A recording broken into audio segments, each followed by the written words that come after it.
Alam niyo po kasi, kapag ikay umalis sa ICC, dideposit mo yung instrument mo of withdrawal. Merong effectivity yan 1 year after. So tayo po ay umalis nung 16 March 2018. So naging epektibo po yan 17 March 2019. Ngayon, kaya merong isang taon yan na binibigay bago maging effective. Binibigyan ng pagkakataon ng prosecutor na simulan ang kanyang investigasyon dahil yung paghihingi ng abiso at pagpayag sa pre-trial chamber na magsimula ng preliminary investigation, yan po yung tinatawag na trigger to the court's jurisdiction. Kapag hindi mo yan ginawa dun sa isang taon na matapos i-deposit ang instrument of withdrawal, talagang mawawala na po ng jurisdiction ang ICC. Kaya po dapat naman sundin nila kung ano naging deklarasyon ng presidente mismo. That ends our engagement with the ICC. That should be the final word on the matter. Unless merong overt act o yung action mo na. Eh dito wala naman eh. Lilinawin ko lang po kung bakit sinasabi natin na wala talagang jurisdiction ang ICC. Bakit? Meron na po kasing desisyon ang hukuman sa kaso ng Burundi. Ang Burundi, ICC, oo, you mean? umalis din sa ICC. Oo. Pero ano po ang naging desisyon doon? Alam niyo po kasi, kapag ikay umalis sa ICC, dideposit mo yung instrument mo of withdrawal. Merong effectivity yan 1 year after. So tayo po ay umalis nung 16 March 2018. So naging epektibo po yan 17 March 2019. Ngayon, kaya merong isang taon yan na binibigay bago maging effective. Binibigyan ng pagkakataon ng prosecutor na simulan ang kanyang investigasyon dahil yung paghihingi ng abiso at pagpayag sa pre-trial chamber na magsimula ng preliminary investigation, yan po yung tinatawag na trigger to the court's jurisdiction. Kapag hindi mo yan ginawa dun sa isang taon na matapos i-deposit ang instrument of withdrawal, talagang mawawala na po ng jurisdiction ang ICC. Kaya po ako nagulat na dun sa desisyon ng Appellate Tribunal at saka ng Trial Tribunal, yung $500 million na migatas pa sa bibig na foreign lawyer ng OSG, hindi niya pala linabas yung pagkakabitiw natin na epektibo na ng 17 March 2019, gayong ang prosecutor ay humingi lamang ng leave na mag-conduct ng preliminary investigation 2021 na. May desisyon na po dyan ang hukuman. Na yung Burundi, dahil sa loob ng isang taon, ay humingi ng permiso ang prosecutor na mag-conduct ng preliminary investigation, hindi po pwede mawala ng jurisdiction ng hukuman. Kasi she did so within the 1 year period na hindi pa effective yung withdrawal. Hindi po linabas yan ng $500 million lawyer ni Soljem. Yun ang naging dahilan kung bakit ang sabi ng hukuman ay hindi namin papansinin yan. Kasi ang sinabi mo lang, walang jurisdiction, it's a violation of sovereignty. Hindi mo naman in-invoke yung Burundi ruling.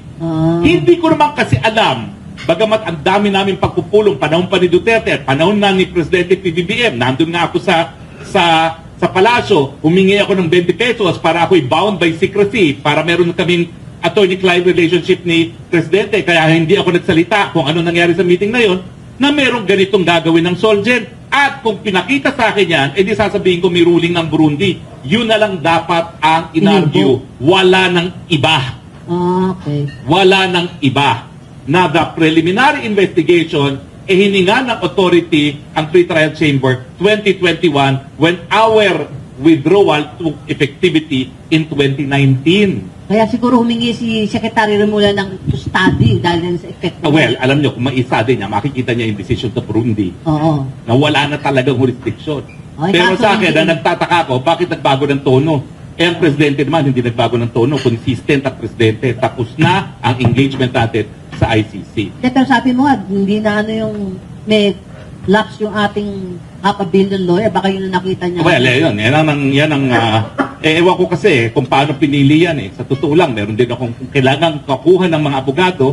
Meron din akong mga alam kong magagaling talaga, no? Di ko ba sinasabi ako pinakamagaling? Okay? Ito namang kasong ito dalawa lang naman ang hawak ko talaga sa ICC, Ukraine at ito. Pero Ukraine. siguro naman yung Ukraine, madugo naman yung aming napatunayan doon. No? Warrant of arrest. No? Pero, ang punto rito po, wala na talagang jurisdiction. Kasi yung jurisdiction, hindi lang po dapat yung panahon na ginawa ang krimen. Ang jurisdiction yung panahon na tinitrigger mo ang jurisdiction ng korte at dahil nga doon sa pagpupulong na binuo ang Rome Statute, gusto nilang kumbinsihin ng Amerikano na maging miyembro dahil ang objection ng mga Amerikano ay makapangyarihan ng prosecutor, pwedeng kasuhan ng mga nakaupong presidente na hindi mangyayari yan dahil magkakaroon ng limitasyon ng kapangyarihan ng presidente dahil kinakailangan siya kumuha ng order sa pre-trial chamber bago siya pag-proceed sa kanyang preliminary investigation. Yun ang sabi ng korte sa Burundi. Ang pagsimula ng proseso doon sa mga kaso na hindi na matatanggal ang jurisdiction ng hukuman ay yung paghingi ng permiso para mag-proceed sa preliminary investigation. Nung tayo umalis, preliminary examination pa lang po yan. Hindi pa po yan bahagi ng procedures ICC dahil wala pang kinalaman ang korte dyan. Kaya nga po sa preliminary examination, yung mga ebidensya ng mga teroristang CPP, NPA, tinanggap newspaper report. Sa hukuman po, hindi mo matatanggap ang newspaper report. Hearsay evidence. Kasi hindi naman siya kabahagi ng formal na procedure na hukuman. It is only when the authorization is granted that the court cannot be deprived of its already acquired jurisdiction.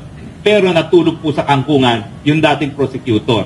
Hinayaan niyang mag-lapse ang 1 year at noong 2021 lang siya humingi ng formal na authority para mag-conduct ng preliminary investigation. Okay. Hindi na tayo membro ng ICC noong panahon na yun.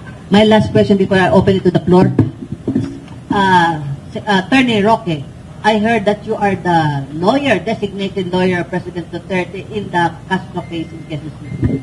I'm sure marami naman kami dinesignate. Well, totoo po yan. Meron naman pong kasagutan ng presidente dyan. No? At ang masasabi ko lang po dyan, alam nyo, kapag ang nais parusahan ay pananalita, meron pong proteksyon ng saligang batas sa malayang pananalita. At kinakailangan patunayan na merong clear and present danger. Yun lang po. Okay, may papon lang ako. Illegal drugs charges. You are speaking by the President cannot be prosecuted for the illegal drugs campaign, war on drugs. Well, pwede po sa Pilipinas. Ano ba? Pwede siya. Dahil Example. meron naman po tayong IHLO dito eh. Kung gusto nila magdemanda ng crimes against humanity kay Presidente, po pwede po sa Pilipinas. Kaya nga po sinasabi na RTC ng lang. Presidente, sa piskal ng Pilipinas, haharapin ko kayong lahat. Pero dito sa Pilipinas, sa harapan ng Pilipinong West at sa Pilipinong hukuman, hindi siya magpapaliti sa mga dayuhan. Mamamatay muna siya bago niya harapin ang mga dayuhang mga West. Pwede po sa Pilipinas. Meron Pero po tayong wala naman, di ba? IHLO. Walang nagdidemanda. Yung mga nagdidemanda sa dahig, ngayong hindi na siya presidente, ba't hindi nyo dito idemanda? Meron po tayong batas na kung ano ang pwedeng litisin ng ICC, pwede rin litisin dito. Sinulong po namin yan ni Justice Luciano ng Philippine Red Cross. At yan naman po naisabatas na ang tawag po dyan, ang Philippine International Humanitarian Law. Ay, kawawa naman si Secretary Gire, dadami kaso. Hindi bale, basta nandito po sa Pilipinas yan dahil talaga namang bilang isang soberenyang bansa, ang jurisdiksyon para litisin ng mga krimen na nangyari sa Pilipinas, tanging Pilipinas lamang po ang dapat paglitis. Pero in this case, mga policemen ang na-convict, di ba? Na-convict yung mga... Nakukonvict naman po mga pulis pag sila'y mali eh. Yes, pero... Kia de Los Angeles, di ba? Yeah, May pangalawa pang nakonvict na. Mabagal. Ay nako, excuse me, bakit? Ilang bang kaso nang natapos ng ICC? Mas mabagal ang ICC kaysa dito sa Pilipinas. Okay. The floor is now open. Just introduce yourself. Good morning, sir. Belia Cayato from the Philippine Star. For Secretary Roque muna. Sir, previously sabi ni President Duterte, hindi siya makikipag-cooperate dun sa kaso against him ni Representative Castro. And then sabi mo nga, ikaw, isa ka sa mga lawyer na in-appoint niya to handle. So anong magiging next move nyo? Sasagutin nyo po ba yung subpoena na pinalabas ng Quezon City Prosecutor's Office? May nagawa na po kaming sagot. Pero kung talagang gusto magpakulong ni Presidente Duterte, hayaan ko siya, respetuhin ang kanyang desisyon. Dahil bilang dating fiskal, alam naman niya kapag di siya sumagot, syempre, uncontroverted yung magiging reklamo. No? So, meron na pong nagawang sagot. Pero yung advice nyo sa kanya, sir, isasubmit nyo po ba? Pupunta po ba siya doon sa court sa December 4? Alam mo yung pagpunta, hindi yan mandatory. Ang importante, ang mandatory, panunumpa sa harap ng piskal. So, pwedeng supaan yan sa harap piskal Davao at isumiti lang dyan sa Quezon City. So, Pero ang desisyon, kung hahain talaga siya ng kontra affidavit, nasa sa kanya yan at walang pwedeng magdikta sa pagkatao ng dating presidente. Wala pa siyang final decision kung Masasabi ko lang, meron na siyang sagot kung gusto niyang ihain. And then, sir, yung second, yung sabi nyo nga na mayroong plano ang House na aprobahan yung resolution para sa payagang pumasok ditong ICC. So, in case na aprobahan to ng Congress, sir, ano yung last decision? Magiging last decision? Malacanang ba ang merong last say para i-approve? Malacanang pa rin yan. Pero baka yan ang maging dahilan ng kalihim ng Secretary ng Department of Justice para makipagtulungan na. Pero sa akin, dapat naman sundin nila kung ano naging deklarasyon ng Presidente mismo. Dahil ang mga kalihim ay alter egos lamang ng Presidente. Nang sinabi niyang Presidente matapos ibasurang apela natin sa ICC, that ends our engagement with the ICC, that should be the final word on the matter. And then kay Secretary Aguirre, sir, kasi nga yung 7 daw na witnesses na magre-recant na, humingi na ng authorization from Justice, ito nga na mag-recant na. Sir, anong magiging implication nito sakali nga na formally mag-recant sila? Tuluyan ba na ma-dismiss na yung case against former Secretary Danilo? Actually, hindi ko alam kung sino-sino yun, pero nabasa ko may 7 nga daw, ano? Ngayon, sa third case, sa aking pagkalam, wala pang nagre-recant dyan. If they are the ones who testified in the third case, then ang mangyayari dyan, sa pag nag-recant sila, katulad din ni Ragos, they will be presented as witnesses of Secretary De Lima. Parang sasabihin nila doon, katulad ng sinabi ni Ragos, ako po'y nakukonsensya, kaya binabawi ko na po yung aking naunang salaysay na inaakusahan si Secretary De Lima ng illegal drug trading dito sa loob ng Bilibid. Kaya that could be. Pero alam mo, dun sa pronouncement ni Judge Cito, hindi na kailangan yun kasi sinabi ni Judge Cito dun na napakahina naman na niyang ebidensya laban kay Secretary De Lima. Kaya binibigyan ko siya ng bail. I think, pag gano'n ang pananaw niya, dire-diretso na ang acquittal yun. Para bang, doon ko naalala yung sinabi ni Senator Bato. Ang sabi ni Senator Bato, nung panahon ni Duterte, ang lakas ng ebidensya laban kay Secretary De Lima. Nung mawala lang si Duterte, ba't biglang humina yung kay Secretary De Lima? This is mirrored by yung nangyari dito sa third case na unang-una, ang dininay nung dating judge yung petition for bail. Ang ibig sabihin, dininay yun because the evidence of guilt is strong. Ngayon, wala namang nagre-recant pa. As a matter of fact, wala pang testigo pinipresenta ang akusado. Tapos, dun sa pronouncement ni Judge, nasabi napakahina ng ebidensya, yun, parang tama si Senator Bato. Pagkatapos ni Duterte, biglang humina ang kaso. Kay Secretary Roque, sir, yung sinabi mo nga na estudyante ni De Lima, yung judge, so meron bang kang recommendation sa prosecution na mag-file ng para mag-inhibit siya sa kaso? I'm a stranger in the case. Wala akong kinalaman sa kaso. It's a fact. I said it. Bahala na sila. But I think as a matter of public interest, dapat mailabas yung isang katotohanan na itinago ng guro at ng estudyante. And please use the microphone.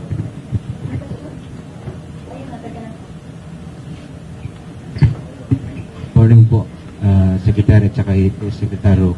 Ano pong nakikita niyo ngayon dito, Secretary, ito sa ginagawa ngayon ng sinasabi niyo yung House leadership? Ito ba yung persecution against the Duterte, the father and the daughter po?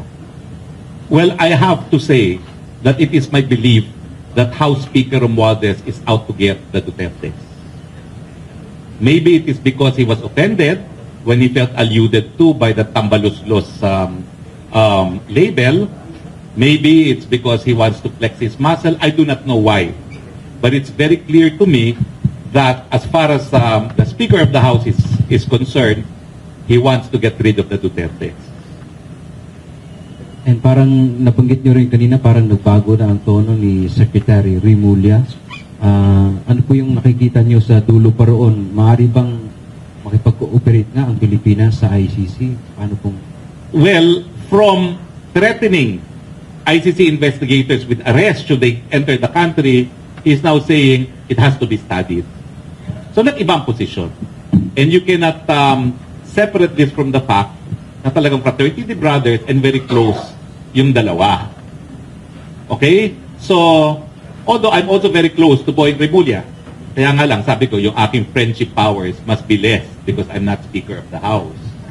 Okay? So, tingin ko, it's an unavoidable observation that the anti-Duterte campaign must be spearheaded by the Speaker for whatever reason he may have. Now, mabuti naman po nagsalita ng Presidente. Pero take note po that there appears to be defiance. Kasi nga, unang-una, nagsalita ng Presidente, this ends our engagement with the ICC. Anong hindi malinaw doon?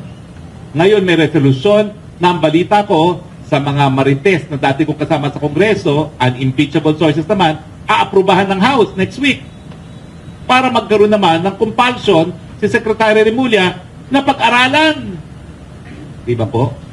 So meron talagang bagong mga posisyon dahil nga po dito sa mga bagong pangyayari at ang pinagmulan siguro lahat dito ay yung pagtatanggal kay PGMA bilang senior deputy speaker. No? Diyan naman po nagmula lahat. Okay? Ang huli lang po, Secretary, yun po bang magiging desisyon ng... Hindi ko alam kasi ang desisyon ba ng DOJ Secretary will supersede doon sa posisyon ng ating Presidente? Dapat hindi. Pero ano ba nangyari sa budget ni VP Sara? Hindi ba ang Presidente ang nag-propose ng budget ng Office of the Vice President? Ano nangyari?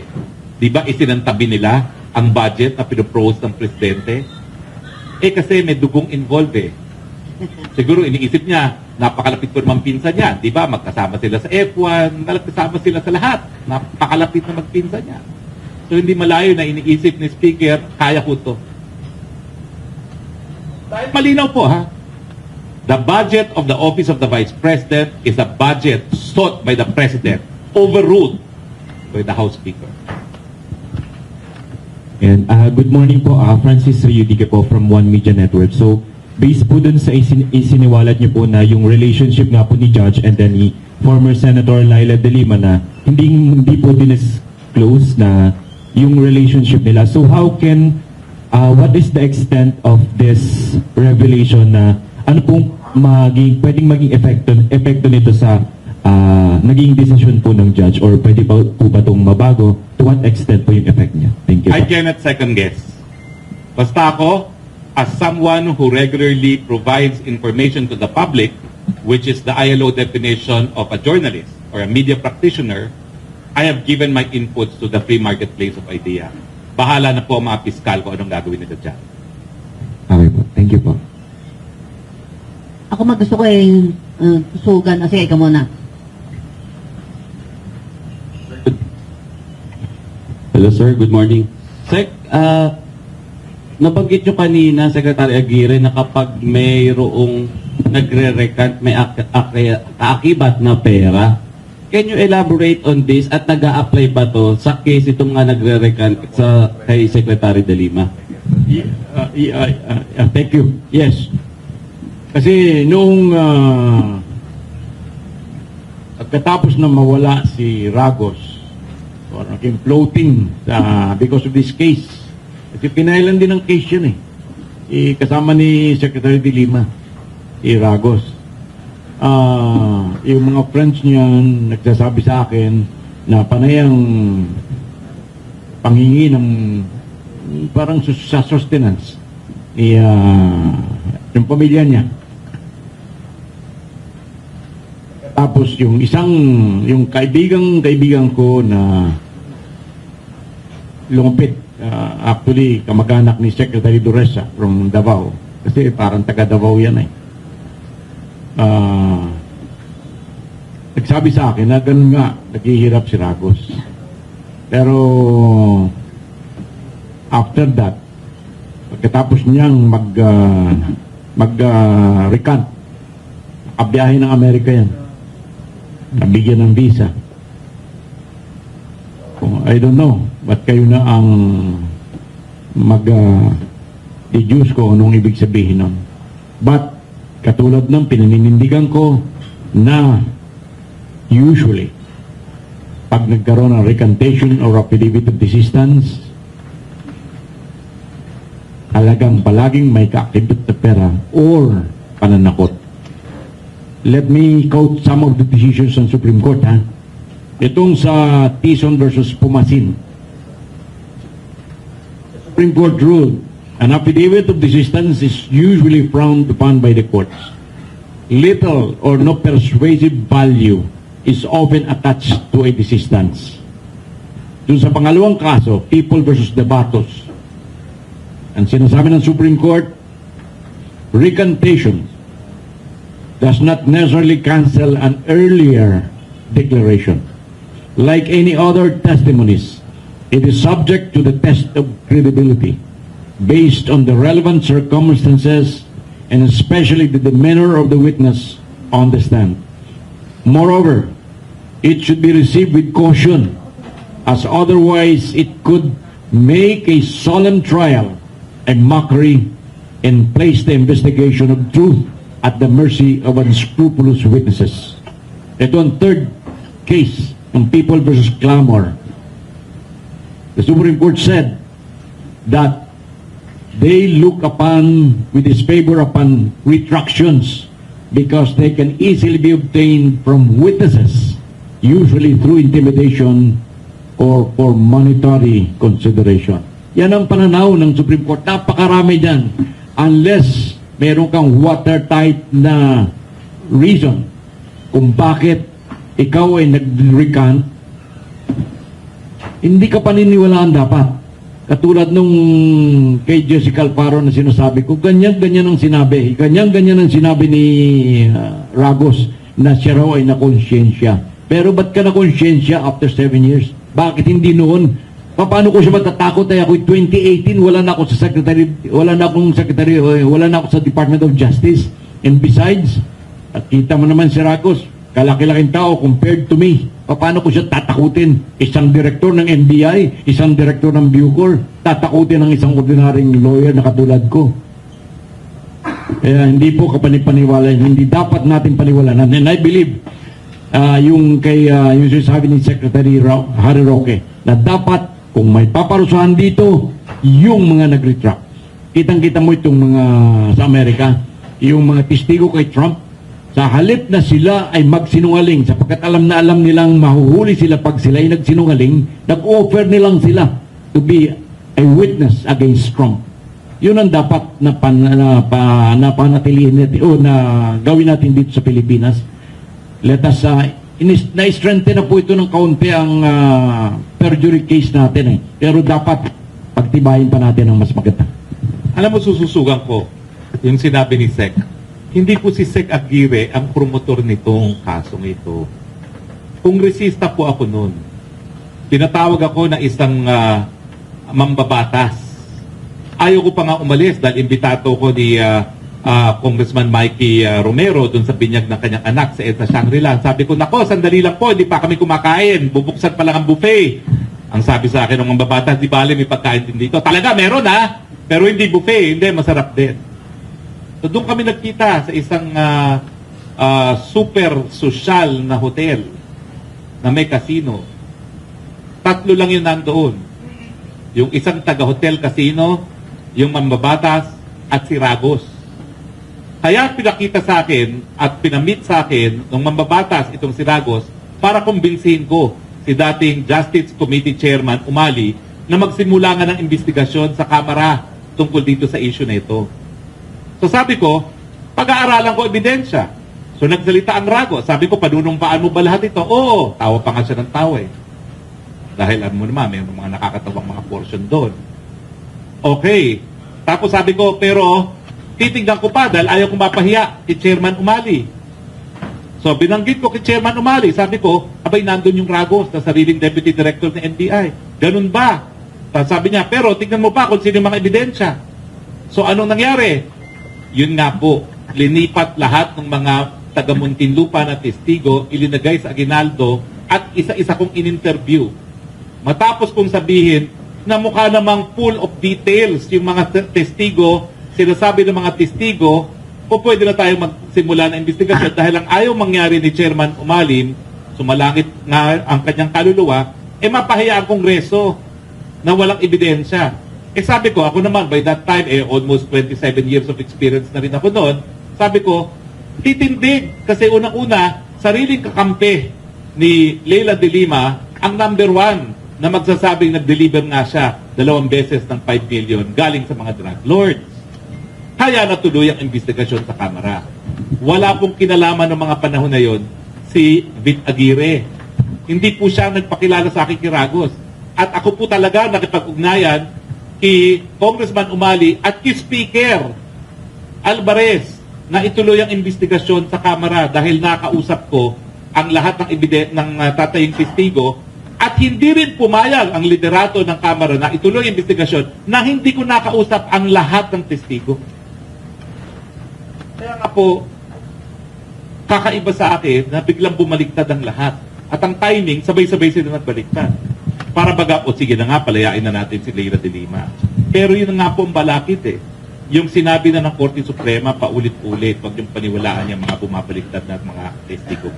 May babalik pa ba si Senator de Lima sa kulungan? Kung if ever? Ang akin nga po, bahala na po ang prosecutors dyan. Dahil I'm a stranger. Although ang hanap buhay ko talaga is as a private prosecutor. Pero I'm a private prosecutor in cases where I'm engaged. Hindi naman ako engaged dito sa kasong to. At saka wala namang private complainant dito sa mga drug cases. Doon po muna sa susugan ko rin yung sinabi ni Secretary Roque. Alam mo, ngayon ko lang po nalaman na yung kanyang personal knowledge tungkol sa kasong ito na yung pala mas ahead pa kaysa sa akin. Sapagkat ang totoo lamang, talagang binabash na ako kabi-kabila noon. Kabagal-bagal naman yung Secretary Aguirre. Lahat ng tao ay gusto ng pailan si Secretary de Lima. Hanggang ngayon, wala pa. So, ang nangyari po niyan, noong... Nauna pa yung House hearing. yung pala, nakausap na niya. So, because of that, the House leadership was then confident na talagang may basehan labang kay Secretary de Lima. As a matter of fact, yung namayapang si... Congressman Umali, ay magkasama sila sa fraternity. Sister niya si Secretary de Lima. Umali. Kaplat ni Senator de Lima. Saka si Senator de Lima. Ngayon, nung pong magkaroon ng retraction, itong si Ragos, nagtanong-tanong ako kasi hindi ko alam kung saan kung sino ang kumuha ng kanyang affidavit. Pagkalaman ko, 2022 na, ito na, hindi ko alam na ang kumuha pala ng kanyang affidavit ay yung Public Attorney's Office. Yun ang tumatayo sa kanyang bilang abogado. So, yung palang pagkuha ng statement Ragos was mayroong video, naka-video mahigit ng 1 oras. At yan, pinakita sa akin, pinuntahan ko ang PAO. At plinay sa akin yan, kitang-kita nyo doon kung how voluntary Ragos was giving his testimony. Ang makikita nyo doon na si Ragos pa ang nagsasuggest kung anong question, kung anong answer. Ano yung recantation ba yan o yung testimony against? Hindi, yung original. Na testimony against de Lima? Against de Lima. Oo. Naka-video pala yan eh. So, yan, presenta yan nung prosecution dun sa korte. Bago siya ma-acquit sa korte. Oo. Pero binaliwala, hindi binigyan ng weight. So, tapos napag-alaman ko itong wife ni Secretary ni Rafael Ragos was parang blue lady ni Secretary de Lima. Very close sila. That was the reason why Ragos was made OIC of the Bucor. Okay. Anyway, sir, I'm going back to Senate. May tanong pa ba? Okay. Kay Secretary, nabanggit mo kanina, Secretary Harry, na si Speaker Romualdez yung nasa likod nung campaign para sa mga anti-Duterte.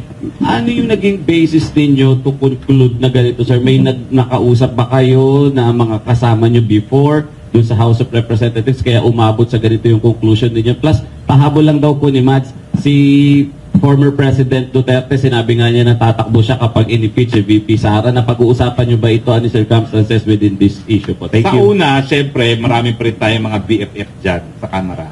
Sa pangalawa, bilang dating miyembro ng 17th Congress, wala pong nangyayaring kontrobersyal sa House na hindi binibigyan ng basbas ng Speaker. Parang Diyos po talaga ang Speaker sa House, lalong-lalo na kapag budget season. Kasi personal na pirma ni Speaker ang kinakailangan para sa mga additional budget na hinihingi ng kongresista. Yan po talaga ang patakaran dyan. Kaya para sa Diyos. Okay? Now, sa tanong ninyo, doon sa plano naman ni dating Presidente, sa totoo lang po, dami ko nang ginagawa para sa kanya. No? Pinababayaan ko muna po sa kanya na siya mag-handle ng kanyang political involvement. No? Ako po ngayon nakasubsub ako sa pleading. Kasi after 4 years in government, nabobo na po ako. Para akong freshman law student uli at back to Grade basics one. po ako paggagawa ng mga pleadings para din naman sa kanya. No? So, ang sinabi naman po ni VP Sara, suportado siyempre ng buong pamilya kung ano magiging desisyon ni dating Presidente Rodrigo Roa Duterte. Nasa sa kanya naman po yung desisyon. Okay. Ito, ako last question ko lang, sir. Parang sinasabi mo, blood, hindi man talaga, pero sinasabi mo na, blood is thicker than water. Hindi ba? Oh, yes.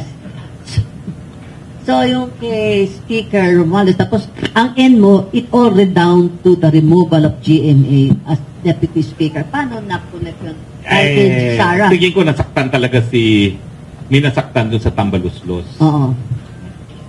Ngayon, ako naman, I hope they can go beyond this. Mm-mm. Kasi ang dami talagang problema ng bayan. Oo. Itong gera sa gitnang silangan, nakakalimutan nila kasi lahat kayo bata pa.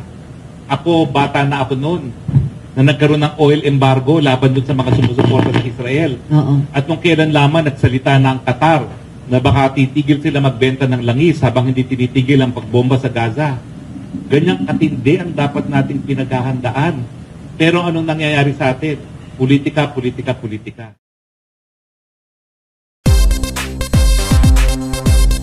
O laban doon sa mga sumusuporta sa Israel. Oo. At nung kailan lamang nagsalita na ang Qatar na baka titigil sila magbenta ng langis habang hindi tinitigil ang pagbomba sa Gaza. Ganyang katindi ang dapat nating pinaghahandaan. Pero anong nangyayari sa atin? Politika.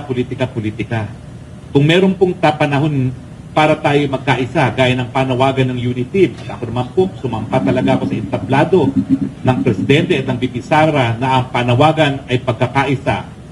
Ngayon po yun, dahil napakatindi po ng hinaharap natin kung lalawak pa ang gulo sa gitnang silangan. Pero take up ko lang sa blood is thicker than water.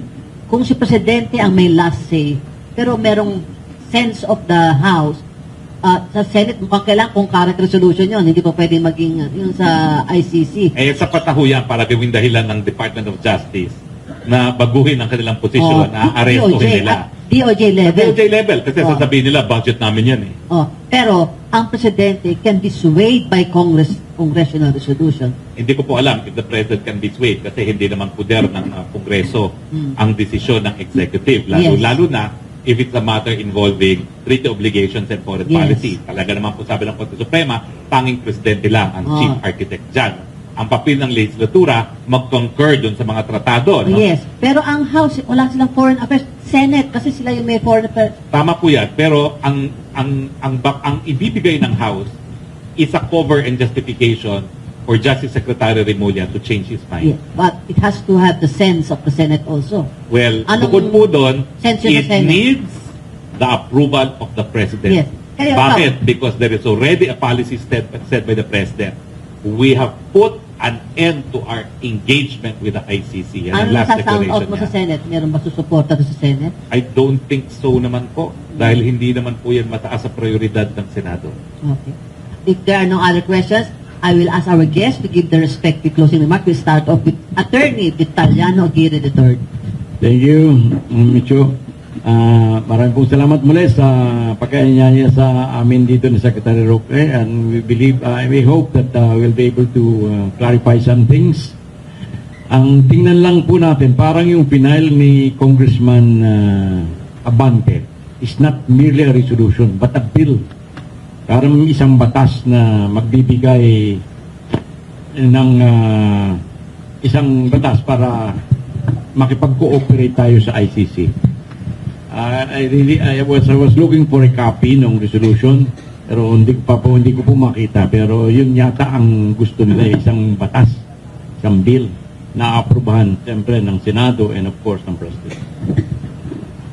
Sa panig ko naman po, ulitin ko po yung panawagan ni PBBM mismo at ni BP Sara nung panahon ng eleksyon. Ang kinakailangan po natin para malusutan ang lahat ng pagsubok ay pagkakaisa. At kung meron pong panahon para tayo po'y magkaisa, ngayon ang po yun. Nakikiusap po ako kay Speaker Martin Romualdez, kasama ka naman po namin sa entablado na nanawagan para sa pagkakaisa. Sana po, huwag kayong maging balakid ngayon sa panahon na kailangang magkaisang bayan sa gitna po ng mga pagsubok. Maraming salamat po.